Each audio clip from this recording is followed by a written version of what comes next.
ఈరోజు నేను మీకు క్యాలీఫ్లవర్ కాడలతో పచ్చడి చేసి చూపిస్తాను. ఈ క్యాలీఫ్లవర్ కాడలు యూజ్ చేయడం వల్ల మనకి బ్లడ్ అది లేని వాళ్ళకి బ్లడ్ పెరుగుతుంది. మనం ఓన్లీ క్యాలీఫ్లవర్ పైన ఫ్లవర్ మాత్రమే కర్రీస్, ఫ్రైస్, పకోడీ చేసుకుంటాము. కానీ ఇది వేస్ట్ అని పాడేస్తుంటాము. కానీ దీనివల్ల చాలా యూజ్ ఉంది.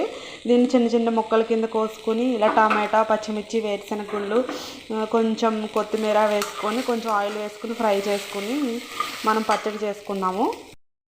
కొత్తిమీర వేసుకోవడం వల్ల మనకి స్మెల్, టేస్ట్ కూడా చాలా బాగుంటుంది. మంది తెలియక పాడేస్తుంటారు. నేను కూడా ఒకప్పుడు అలాగే చేసేదాన్ని. కాకపోతే మంతెన సత్యనారాయణ గారు చెప్పారు వీడియోలో, ఈ తినడం వల్ల బ్లడ్ లేని వాళ్ళకి బ్లడ్ పడుతుంది, దీనిలో చాలా ఉంటుంది బ్లడ్, ఇది చాలా యూస్ఫుల్, మనకి హెల్త్ పరంగా చాలా మంచిది అనేసి నేను అప్పటి నుంచి కూడా ఇలా ట్రై చేస్తున్నాను. లాస్ట్ టైం మీకు పప్పు కూడా చేసి చూపించాను వీడియోలో. ఇప్పుడు పచ్చడి ట్రై చేస్తున్నాను. సో ఇది ఇప్పుడు ఎలా ఉంటుందో చూద్దాం.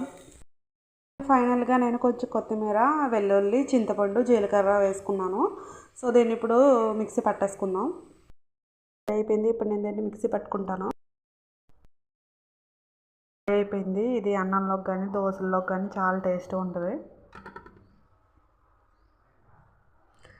Okay friends, bye. నా ఛానల్ నచ్చితే సబ్స్క్రైబ్ చేసుకోండి. Bye friends.